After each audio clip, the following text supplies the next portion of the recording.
Between roughly 1,500 and 1,200 BC, the Eastern Mediterranean and the broader Middle East entered what many historians describe as a true golden age of the Bronze Age world. When I look at this period, I do not see isolated kingdoms struggling at the edges of survival. I see a remarkably interconnected system, stretching from the Aegean to Mesopotamia, from Anatolia down to the Nile. Great courts exchanged letters, gifts, royal brides, and diplomatic envoys. Trade routes crossed seas and deserts. Power was negotiated, balanced, and constantly measured against rival states. It was a world that felt stable, confident, and deeply interwoven. At the heart of this system stood several major powers. The Hittite Empire in Anatolia controlled vast territories and key trade corridors. In northern Mesopotamia, the Middle Assyrian state expanded its authority with military precision and administrative strength. In the south, Kassite Babylon maintained continuity and cultural influence over one of the oldest urban landscapes on Earth. To the southwest, New Kingdom Egypt projected power into the Levant and beyond, defending its borders while participating fully in this diplomatic network. These states were not operating in isolation. They recognized one another as peers, rivals, and necessary partners in a shared political order. What fascinates me most is how much this entire structure depended on balance. No single empire could dominate without triggering resistance from the others. Alliances shifted carefully, treaties were formal and detailed. Royal correspondence, preserved on clay tablets, shows rulers addressing one another as brothers, revealing a language of equality among great kings. Stability was not accidental. It was maintained through constant negotiation and mutual dependence. Economically, this world relied on long-distance trade to an extraordinary degree. Bronze, the defining material of the age, required both copper and tin, resources that were rarely found together. Copper might come from Cyprus, tin from distant regions of Anatolia, or even farther east. Without steady trade, weapons could not be forged, agricultural tools could not be maintained, and armies could not function effectively. In many ways, the political system rested on these supply lines. When I step back and consider it, the Late Bronze Age appears less like a loose collection of kingdoms and more like an early experiment in international order. It was complex, centralized, and tightly connected. Its very sophistication was its strength, and as we will see, that same complexity would later become its vulnerability. Around 1220 to 1170 BC, the system I just described began to unravel. What makes this moment so striking to me is that it was not a single dramatic explosion in time. There was no one decisive battle that ended an empire overnight. Instead, what unfolded was a cascading sequence of destructions, abandonments, and long declines that rippled across the Eastern Mediterranean. City after city shows signs of crisis within the span of a few generations. The stability that had once felt so durable suddenly proved fragile. Archaeology gives us some of the clearest evidence. Across Greece, Anatolia, and the Levant, excavators have uncovered what are known as destruction layers. These are thin but unmistakable strata of ash, collapsed masonry, and shattered objects embedded in the soil. They mark moments when cities burned, when palaces fell, and when entire urban centers were violently disrupted or simply left behind. In some places, the rebuilding was partial and short-lived.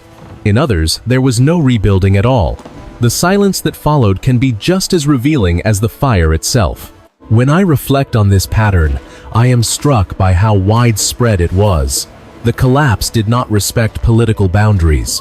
It moved unevenly, sometimes slowly, sometimes abruptly, but the overall picture is clear. The interconnected world of great powers fragmented. Trade routes faltered.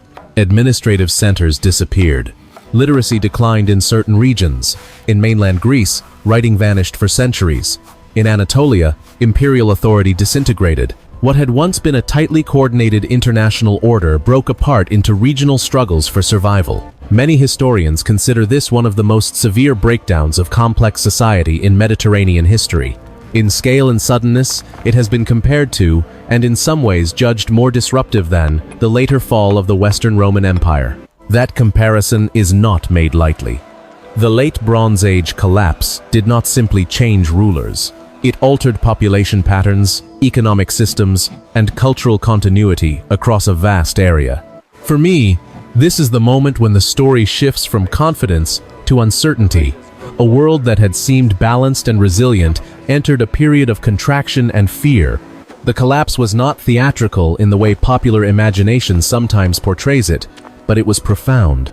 The evidence in ash and rubble tells us that something systemic had failed, and the consequences would shape the centuries that followed. When we move from the broader pattern of collapse to the regions themselves, the scale of the devastation becomes even more personal and tangible. It is one thing to speak about systems failing. It is another to stand in the ruins of a palace and imagine the final days of the people who once walked its halls. In mainland Greece, the Mycenaean world was struck with particular force. Between roughly 1200 and 1180 BC, nearly all of the major palace centers were destroyed or abandoned. Mycenae, Tiryns, Pylos, and Thebes each show evidence of violent destruction or rapid decline. These were not minor towns. They were administrative capitals that coordinated agriculture, craft production, taxation, and military activity across surrounding regions. When they fell, the entire structure of Mycenaean society fell with them. One of the clearest signs of this rupture is the disappearance of Linear B, the syllabic script used to record palace inventories and economic transactions.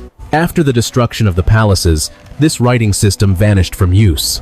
For centuries, Greece entered what later historians would call the Greek Dark Age, not because people disappeared, but because large-scale urban life, monumental stone architecture, and literacy sharply declined. Population levels dropped. Long-distance trade contracted. The confident palace culture of the 13th century BC gave way to smaller, more localized communities, struggling to adapt to a harsher reality. To the east, the Hittite Empire experienced a similarly dramatic end. By around 1170 BC, the imperial structure that had dominated much of Anatolia disintegrated. The capital city of Hattusas was burned and ultimately abandoned. Excavations reveal collapsed fortifications, destroyed buildings, and signs of sudden upheaval. Unlike some cities that were later rebuilt, Hattusas was never restored as a major political center. The disappearance of Hittite imperial authority created a power vacuum across Anatolia, fragmenting the region into smaller states and shifting the balance of influence. In the Levant, the picture is complex, but equally striking. The coastal city of Ugarit offers one of the most haunting glimpses into the final days of this world. Archaeologists uncovered clay tablets that record urgent correspondence from the city's last king. In these messages, he appealed for assistance as enemy forces approached and as destruction unfolded around him. The very fires that consumed the city baked these clay tablets hard, preserving them for millennia. They stand as silent testimony to a society caught off guard by forces it could no longer control. Yet the collapse did not strike every location with equal intensity. Some centers, such as Athens, appear to have survived in diminished form. In the Levant, cities like Byblos and Sidon endured, though often on a reduced scale. Jerusalem seems to have declined more gradually, rather than being violently destroyed at this exact moment. This uneven pattern reminds me that history rarely moves as a single wave sweeping everything before it. It is more often a shifting series of crises that affect regions differently, depending on geography, resilience, and circumstance. Taken together, these regional stories transform the idea of collapse into something deeply human. We see lost scripts, abandoned capitals, burned harbors, and communities forced to redefine themselves. The late Bronze Age world did not simply fade. In many places, it broke abruptly, leaving scars that would shape the cultural memory of the ancient Mediterranean for centuries to come. When we ask why this interconnected world collapsed, most scholars today move away from the idea of a single dramatic cause. Instead, they describe a perfect storm, a convergence of pressures that reinforced one another until the entire system became unsustainable. What strikes me most is how modern this pattern feels. Complex societies rarely fall because of one blow. They falter when stress builds across multiple fronts at the same time. Climate change appears to have played a foundational role, Scientific evidence drawn from tree rings, pollen samples, and sediment cores suggests that the Eastern Mediterranean experienced severe drought conditions in the late 13th and early 12th centuries BC. The 1190s BC in particular seem to have been marked by prolonged dryness. In regions dependent on rainfall rather than river irrigation, repeated crop failures would have been devastating. Grain shortages meant hunger. Hunger meant unrest. For palace economies that relied on collecting agricultural surplus and redistributing it to officials, soldiers, and craftspeople, the breakdown of harvests was more than an inconvenience. It threatened the core logic of the state.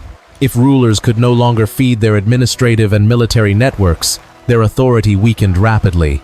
At the same time, written and monumental records from Egypt describe groups known today as the Sea Peoples. These were not a single nation, but likely coalitions of different populations moving by land and sea. Egyptian inscriptions from the reigns of Merneptah and Ramesses III describe large-scale confrontations in the Eastern Mediterranean.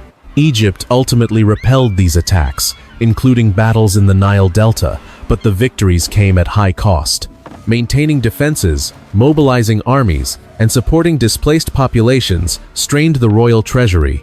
Among the groups mentioned are the Peliset, often associated with the Philistines, and the Ekwesh, who some scholars link to Aegean peoples. While debates continue about their exact origins, it is clear that migration, raiding, and warfare intensified regional instability. Technological change may have added another layer of pressure. Ironworking was spreading during this period. Early iron was not immediately superior to bronze in every respect, but iron ore was far more widely available than the tin required for bronze. Over time, this shift reduced the strategic importance of long-distance tin trade and undermined the military dominance of bronze-equipped chariot elites. When the economic foundations of an aristocratic warrior class erode, political structures can follow. There is also discussion of disease. Some scholars suggest that epidemics, possibly including early forms of plague, may have circulated through these densely connected trade routes. While the evidence is not definitive, it is plausible that illness compounded famine and conflict, weakening already stressed populations. What truly amplifies the impact of these factors is their interaction.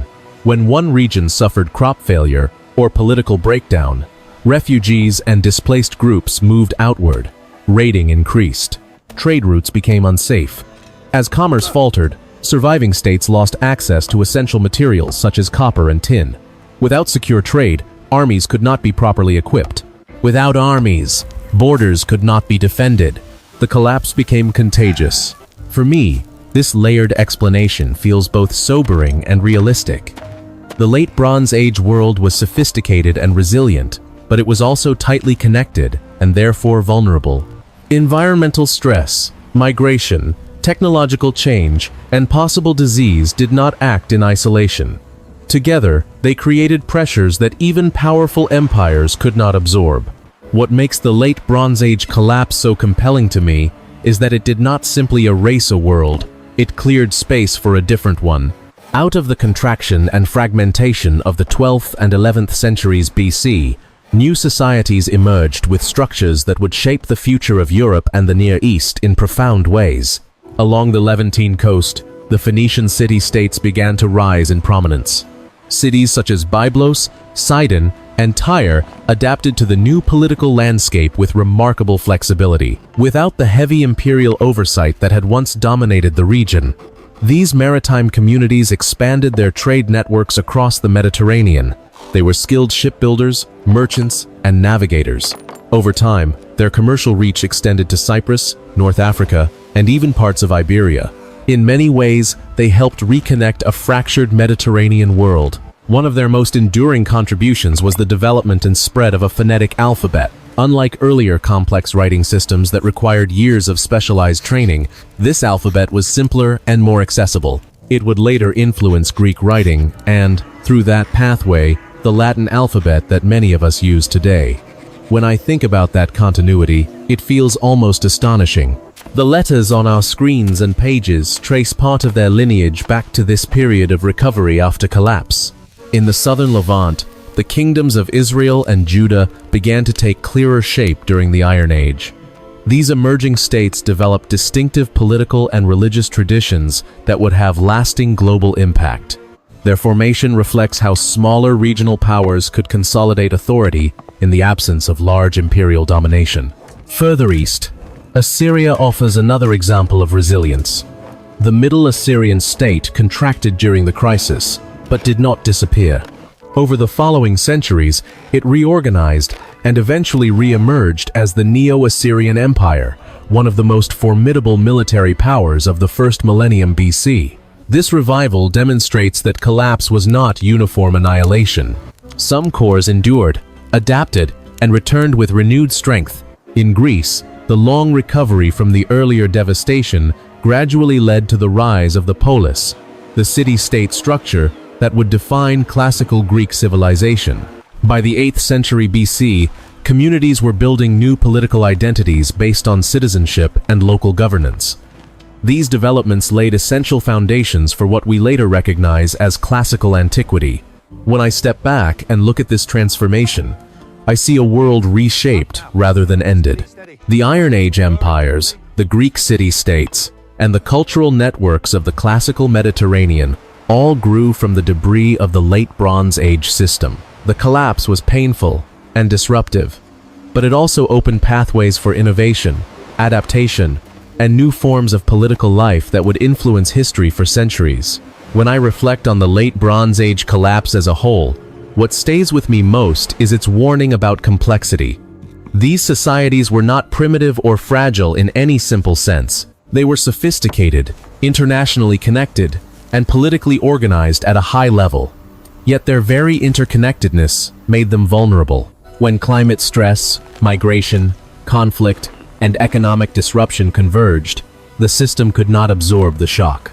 It reminds us that tightly linked worlds can be both powerful and precarious at the same time. A golden age did disappear. The palace economies, the great diplomatic correspondences between kings, and the stable balance of major empires faded from the map. But history did not end in the ashes. From those ruins emerged the foundations of the classical world that would later shape Europe and the Mediterranean. The Greek polis, the Phoenician trading networks, and the Iron Age empires all developed in the space created by this earlier collapse. The memory of that lost world also echoed through legend. Later, Greek tradition spoke of a heroic age, a time of larger-than-life warriors and epic struggles. The story of Troy, preserved in the epics attributed to Homer, may reflect distant memories of the upheavals at the end of the Bronze Age. While myth is not the same as history, it often carries emotional traces of real disruption. For me, this moment is not simply about destruction. It is about transformation. The late Bronze Age collapse shows how endings can become beginnings, and how even profound breakdown can give rise to new cultural and political forms that endure for centuries. At its core, the late Bronze Age collapse was not simply a disaster.